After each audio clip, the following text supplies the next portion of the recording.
Atšilus orams pradėjau tyrinėti miškus ir nusprendžiau aplankyti apleistą pastatą miško pakraštyje, kuris apipintas šiurpiomis istorijomis.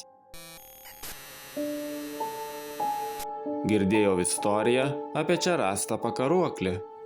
Kadaise čia lankiausi, kai buvo tamsu. Pamenu jausmą, lyg kažkas mane stebėtų. Atsidūręs viduje, išvydau šiukšles, apanglėjusias sienas ir lubas. O dabar viską pamatykite patys.